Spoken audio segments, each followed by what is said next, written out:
Hey guys, Coach Tim here with your weekly VIP check-in. I hope you're all doing well. And if you're brand new to VIP, well, welcome to you. It's good to have you continue on past your 6-week program and into the community of guys who are pursuing the same kind of fitness goals that you are. Tomorrow is when we celebrate wins. And so if you haven't posted a weekly non-scale victory for a while, maybe today's a good day to think about what you're going to post tomorrow. Have you met some of those goals that you set earlier in this year when you were trying to decide what do I need to do to be successful in where I want to be in a couple months? Maybe you've reached some of those goals. Maybe it's just a weekly goal that you've been trying to hit. Maybe you wanted to meet your macro goals this week. Maybe you wanted to get an extra workout in. Maybe you decided to advance to the advanced workouts. Whatever it was, whatever it is, go ahead and give a shout out to somebody. If you're on social media, put it in the guys VIP Facebook group. If you're new and you haven't joined that yet, it's a great place to get some tips, to post questions if you have them. And just a reminder, if you haven't met with your coach for a while, schedule a one-on-one. Kind of take a look at where your macros are and what your activity level is and see if it needs adjusting. Hey, I wanted to talk this week about adjusting. We are almost all the way through October, and some of you are participating in the sugar challenge, the non-sugar challenge. And I don't know about where you guys are, whether you have a weakness for sweets, but if you do, this is a great challenge to try and get rid of some of those sweets that call to you on a daily basis. Maybe even some that you didn't know about, as we've been talking about some of the sweets that are in some of our condiments. Ketchup is a big culprit. A lot of dressings are packed full of sugar.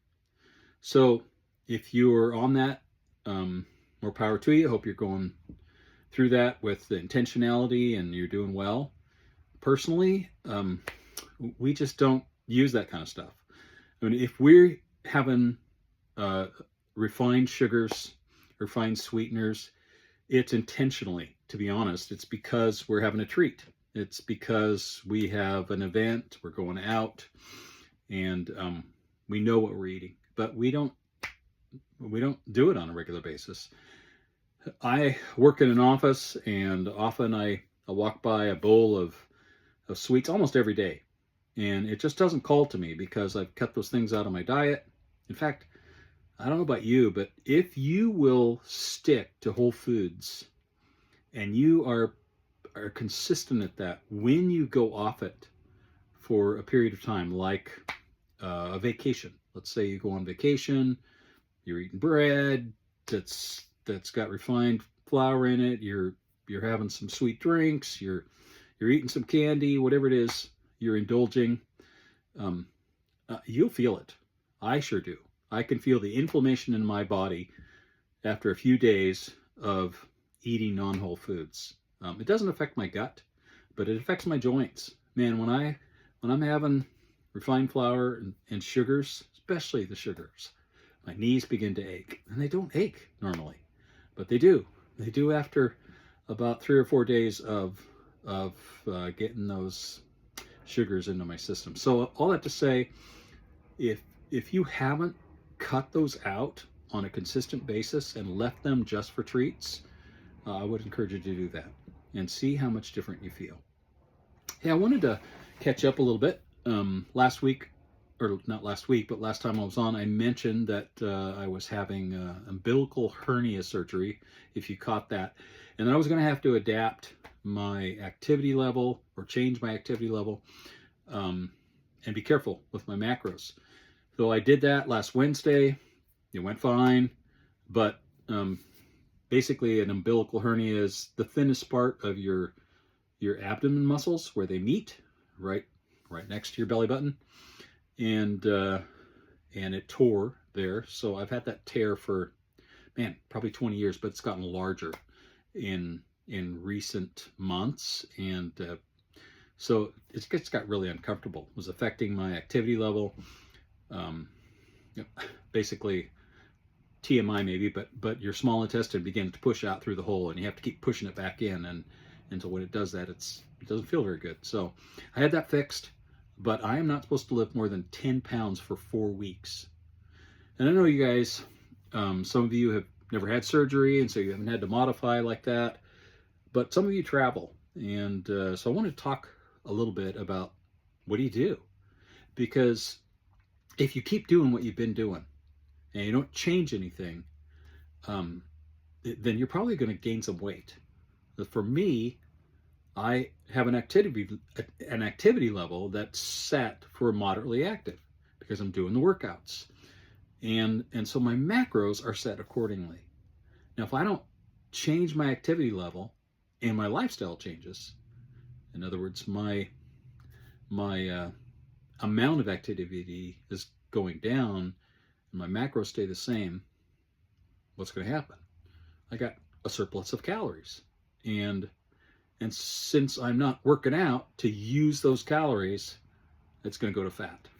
So I had to change my activity level for the next 4 weeks to sedentary. Now, I'll be able to get some steps in, but that is not moderate activity level. It's not even light, because I'm not doing any workouts. I'm not doing any strength training. I'm doing nothing. I'm not able to do anything to stimulate muscle growth. And so I want you to think about that. If your activity level is set at a level that maybe you thought you would do at the beginning, maybe you thought when you filled out your intake form that you were going to get 3 to 5 workouts in, but if you're honest, it's really only 2 most of the time.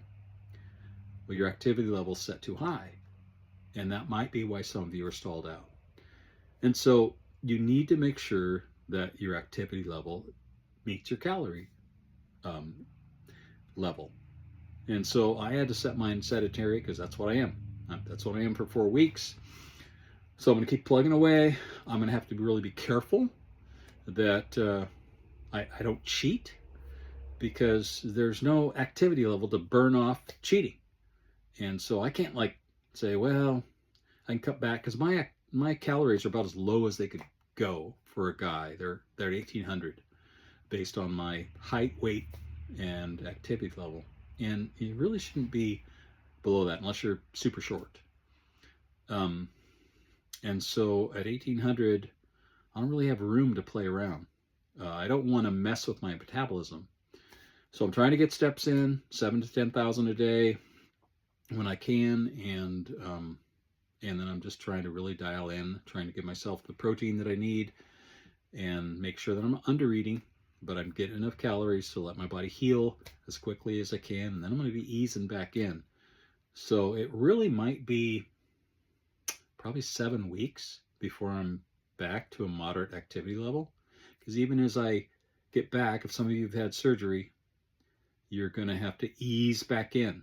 That doesn't mean going back to regular strength training workouts. It means light weights, longer reps, getting your body back into it slowly. And so for the next 6-7 weeks, I'm really going to have to be careful. Some of you may be in that boat. Some of you may be traveling more than you thought you would, and you're really only getting 1 to 2 workouts in a week. If so, get with your coach. Make sure that your macros are set according to your activity level, or this thing doesn't work, even if you wish it did. Hey, the other thing I wanted to point out is that Thanksgiving is coming up. It's just about a month away. And what's your plan? What are you going to do? Are you going to be really super careful? Are you going to enjoy the day? How are you going to navigate that? There's not necessarily a right or wrong answer, but you should be intentional. You should have a plan, and then you can stick to the plan and feel like you were successful at doing what you intended to do. So begin to think about that. We'll talk about that more in coming weeks. Hope you guys have a great week. Talk to you later.